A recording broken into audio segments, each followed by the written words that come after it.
మీ personal interviews మరియు వ్యాపార ప్రకటనల కొరకు ఈ నెంబర్ని సంప్రదించండి. హాయ్ హలో నమస్తే వెల్కమ్ టు మనం టీవీ. నేను మీ ప్రియాంకారావు. ఈ రోజు మనతో పాటు సినీ విశ్లేషకులు ప్రకాష్ యాదవ్ గారు ఉన్నారు. వారితో మాట్లాడి పుష్ప 2 మూవీకి సంబంధించి మరిన్ని విషయాలు తెలుసుకుందాం. నమస్కారం సార్. నమస్తే అండి. సార్, పుష్ప 2 తగ్గేదేలే అలా ఉందా, తగ్గింది అంటారా? ముందుగా మీకు ఒకటి చెప్పాలి.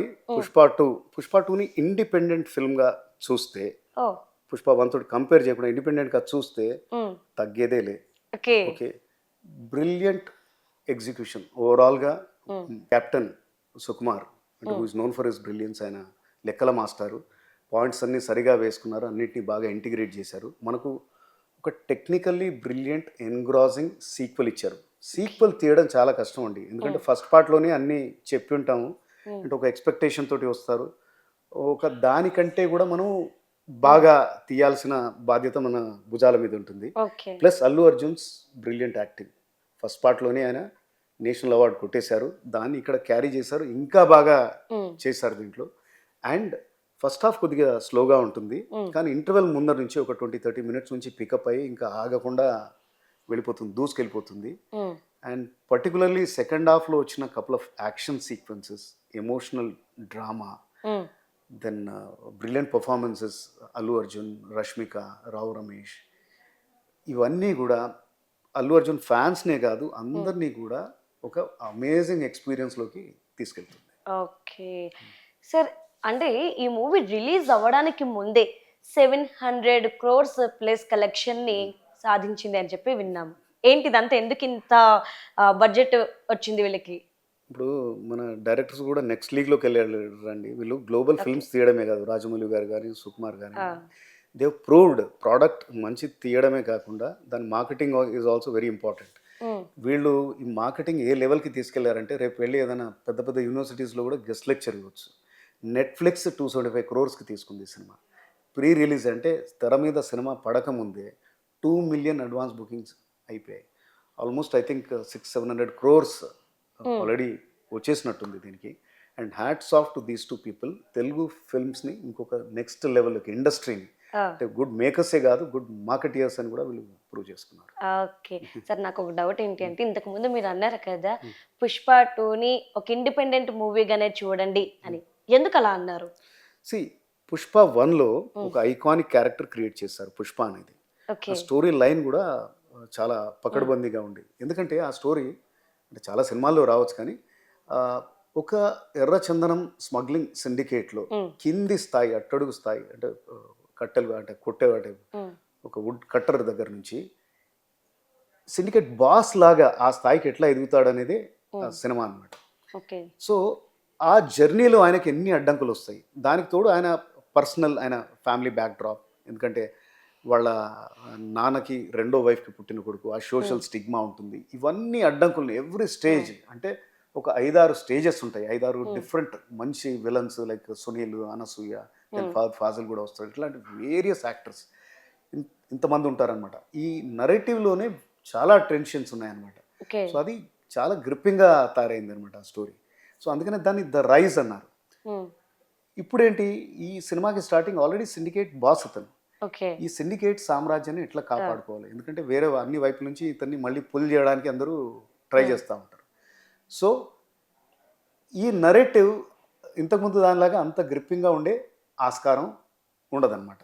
అండ్ ఈ మధ్య కాలంలో ఏమైంది, పుష్ప 1కి 2కి మధ్యలో మీకు ఒక KGF 2 వచ్చింది, దేవరా వచ్చింది, సాలార్ వచ్చింది.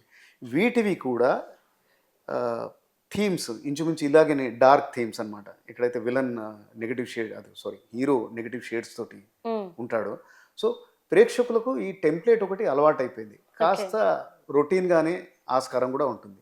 అండ్ ప్రతిదీ కూడా సీక్వెల్ వచ్చేసరికి ఫస్ట్ పార్ట్ తోటి కంపేర్ చేయడం మొదలెడతారు. దీనికి biggest competitor, biggest bench mark Pushpa 2కి పుష్ప 1. ఓకే, సో ప్రతిదీ అందులో యాక్షన్ సీక్వెన్సెస్ ఎలా ఉన్నాయి, అందులో ఐటమ్ సాంగ్ ఊ అంటావా లాగా ఇది ఉందా, కిసుక్ అనే సాంగ్ ఉందా అంటే అది లేదు. So that will be A kind of A let down. సరే, ఈ మూవీకి పాజిటివ్ పాయింట్స్ ఏంటి, నెగిటివ్ పాయింట్స్ ఏంటి? పాజిటివ్ వచ్చేసరికి నేను చెప్పాను కదా, బ్రిలియంట్ రైటింగ్. బికాస్ ఈ సినిమా పుష్ప 1 తోటే యాక్చువల్గా స్టోరీ ఎండ్ అయిపోయింది. దాన్ని ఎక్స్టెండ్ చేసి దాన్ని గ్రిప్పింగ్గా చేయాలంటే writing had to be really good and చాలా కష్టం.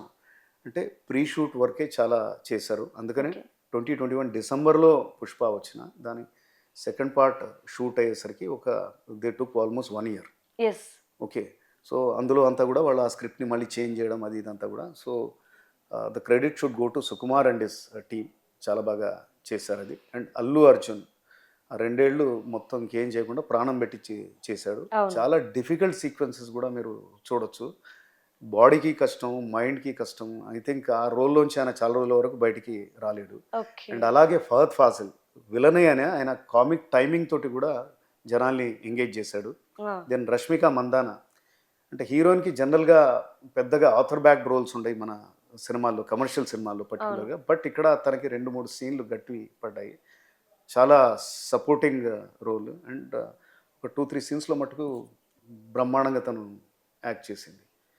Very very relevant to the film ఆ సీన్స్ 2. దెన్ రావు రమేష్ వీళ్ళు చాలా బాగా పర్ఫామ్ చేశారు. Then action choreography, then overall technical brilliance, photography ఇదంతా కూడా ఇవన్నీ పాజిటివ్ పాయింట్స్. ఇంకా నెగటివ్కి వచ్చేసరికి లెంత్ అండి. 3 hours 20 minutes అనేది కష్టం. అంటే ఈరోజు జనాలు 2-3 minutes వీడియో చూడడానికే ఇబ్బంది పడుతూ ఉన్నారు. For example first 15 minutes was avoidable ఆ యాక్షన్ సీక్వెన్స్. అది ఎందుకు పెట్టారో కూడా తెలియదు. అండ్ ఫస్ట్ 1 hour కూడా చాలా అంటే చాలా స్లో పేస్లో వెళ్తుంది. ఏమవుతుంది అనే మీమాంసంలో పడతాం మనం. కానీ లక్కీగా మనకు ఇంటర్వెల్కి జస్ట్ ఒక 20 minutes 30 minutes ముందర నుంచి అది పికప్ అయిపోతుంది. దెన్ డైలాగ్స్ సరే చిత్తూరు యాస ఉండొచ్చు కానీ చాలామంది చెప్పారు బయటకు వచ్చాక యాసలో డైలాగ్స్ చాలామందికి అది అర్థం కాలేదు.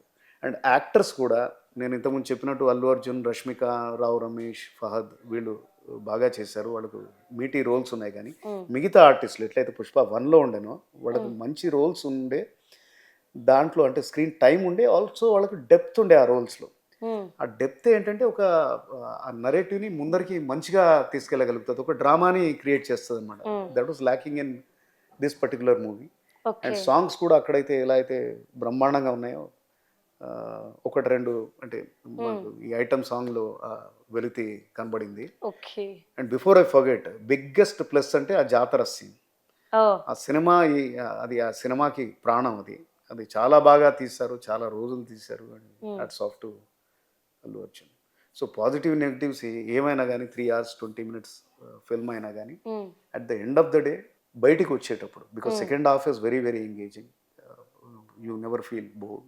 సార్ మీరేమో పార్ట్ 1ని పార్ట్ 2ని కంపేర్ చేయొద్దు, ఏది కదే చూడాలి అని చెప్పేసి అన్నారు. అంటే పార్ట్ 1లో ఉన్నంత స్ట్రాంగ్గా కథ పార్ట్ 2లో లేదు అంటారా? పార్ట్ 2 చాలా సింపుల్ అండి. పార్ట్ 2కి వచ్చేసరికి ఆల్రెడీ ఆయన శాండల్వుడ్ మాఫియా సామ్రాజ్యానికి బాస్ అవుతారు. సో ఇంట్లో ఒకసారి ఆయన వైఫ్ ఒక చిన్న కోరిక కోరుతుందన్నమాట. చీఫ్ మినిస్టర్ తోటి నువ్వు ఒక ఫోటో దిగాలి స్వామి అంటుందన్నమాట. ఆ చిన్న కోరికనే ఇంత పెద్ద కథ నడిపిస్తుంది అనమాట. సో ఆయన ఎలా అంటే ఫోటో ఎలా దిగుతాడు, ఆ దిగడంలో ఏమేమి ఇబ్బందులు ఎదుర్కొంటాడు, అంటే ఈ కోరిక వలన ఎందుకు ఇతను ఈ రాజకీయాలలో కూడా యూ టు గో అండ్ ఆ గేమ్ ఎందుకు ఆడాల్సి వస్తుంది. అండ్ ఎప్పుడైతే మీరు పాలిటిక్స్లోకి వెళ్ళి when you start playing games మీకు శత్రువులు ఉంటారు, మిత్రులు ఉంటారు. సో ఎలా ఇవన్నీ ఒక సిచ్యువేషన్ని, ఒక నరేటివ్ని క్రియేట్ చేస్తుంది అనేది సినిమా. ఒక మంచి సినిమా చూసిన ఫీల్ తోటి వస్తాం. My rating is 3.5 on 5 stars. Right, thank you so much sir.